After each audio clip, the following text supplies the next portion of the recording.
আসসালামু আলাইকুম ভাইরা। আজ আমি দেখতে আসছিলাম বড় পুকুরিয়ার তলিয়ে যাওয়া গ্রামটি, কিন্তু আসে দুঃখজনকভাবে মসজিদটির কাছে যাইতে পারলাম না। আমি যদি মসজিদটাকে আপনাদেরকে দেখাই, তাহলে মসজিদটা আমার থেকে অনেক দূরে। আপনারা দেখতে পাচ্ছেন কি না? ওই যে মসজিদটা, এখানে অনেক রোদ। দুপুরবেলা আমি বাড়িতে আসছি, চারিদিকে শুধু পানি আর পানি। এইটা বিশাল এলাকা জুড়ে ছিল।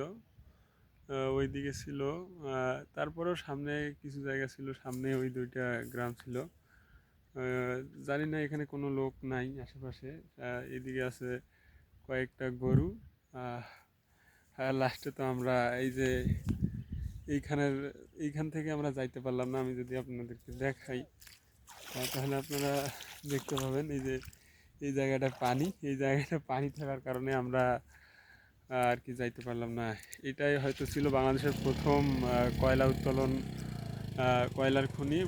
এটা হচ্ছে বড় পুকুরিয়া কয়লার খনি, এখান থেকে কয়লা উত্তোলন করেছিল।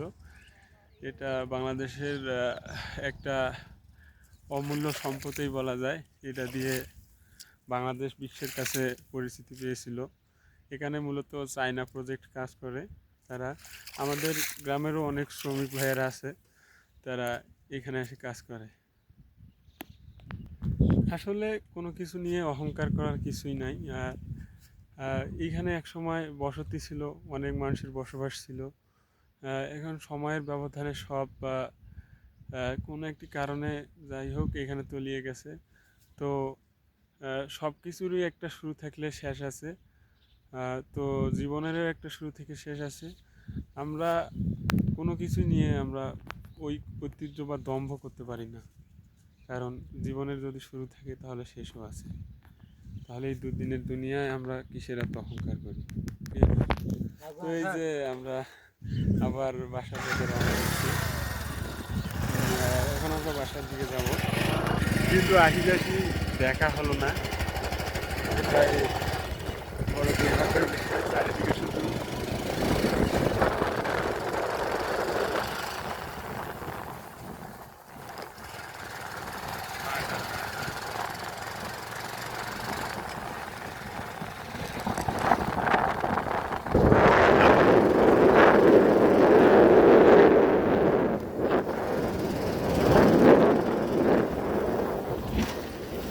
রেলে গাড়ি ট্রাক।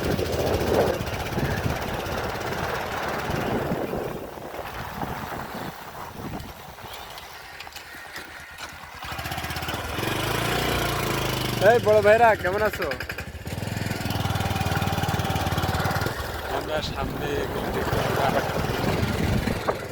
ওই যে আপনারা দেখতে পাচ্ছেন সামনে আরেকটা বড় মসজিদ ছিল, আমি দেখাতে পারি নাই।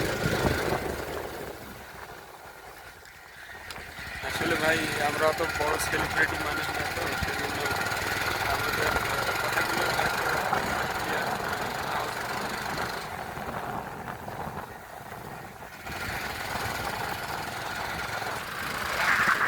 যাদের মন খারাপ থাকবে বা কোনো অবসর সময় কাটাতে